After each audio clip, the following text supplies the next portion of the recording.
রাষ্ট্র সংস্কারের প্রস্তাব বিএনপি অনেক আগেই দিয়েছে, যখন কেউ চিন্তাও করেনি, মন্তব্য করেছেন দলটির ভারপ্রাপ্ত চেয়ারম্যান। এদিকে ক্ষমতায় গেলে আন্দোলন সহযোগীদের নিয়ে জাতীয় সরকার গঠন করা হবে বলে জানিয়েছে বিএনপি মহাসচিব।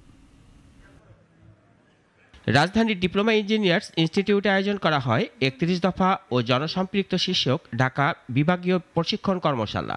এতে ভার্চুয়ালি প্রধান অতিথি হিসেবে অংশ নেন দলের ভাইস চেয়ারম্যান তারেক রহমান। সংস্কার নিয়ে তারেক রহমান বলেন, এখন অনেকেই সংস্কারের কথা বলছেন, অথচ তারা তা অনেক আগে ঘোষণা দিয়েছেন।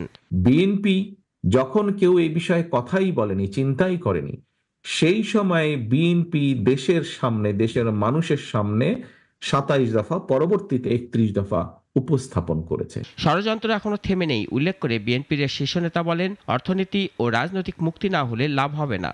এর জন্য জবাবদিহিতার প্রয়োজন, আর তা করতে হলে ভোটে নিশ্চিত করতে হবে।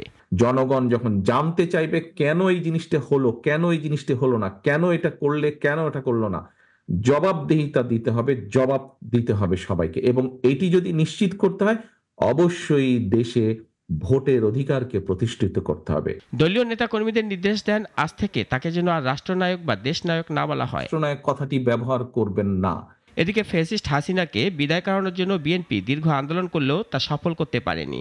অবশেষে ফাইনাল গোল দিয়েছে ছাত্ররা বলেও স্বীকার করেন মির্জা ফখরুল ইসলাম আলমগীর। জাতীয় প্রেস ক্লাবে এক আলোচনা সভায় যোগ দিয়ে তিনি এসব কথা বলেন। এটা স্বীকার করতেই হবে আমাদের।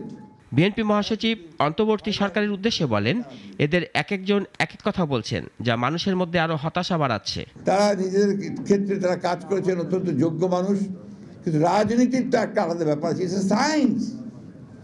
এই জন্য তো বলা হয় পলিটিক্যাল সায়েন্স। এর আলাদা যোগ বিয়োগ আছে, এর আলাদা ইকুয়েশনস আছে, এইটাকে বুঝতে হবে কিন্তু রাজনীতিবিদদের। বিএনপি কেন নির্বাচন চায় তার ব্যাখ্যা করে মির্জা ফখরুল দ্রুত কিছু সংস্কার করে রোডম্যাপ ঘোষণার দাবি জানান। আমরা বলছি দ্রুত নির্বাচন দ্রুত করো। কেন বলছি? বিএনপি ক্ষমতা যাওয়ার জন্য নয়, আমরা বলছি নির্বাচনটা দ্রুত না হলে এই সমস্যাগুলো বাড়বে। ক্ষমতায় গেলে আন্দোলন সহযোগীদের নিয়ে জাতীয় সরকার গঠন করবে বলেও জানান বিএনপি মহাসচিব। এইটা আপনাদের কাছে আমার অভিযোগ থাকলো একটা। রাশেদুল কাদির, নাগরিক, ঢাকা।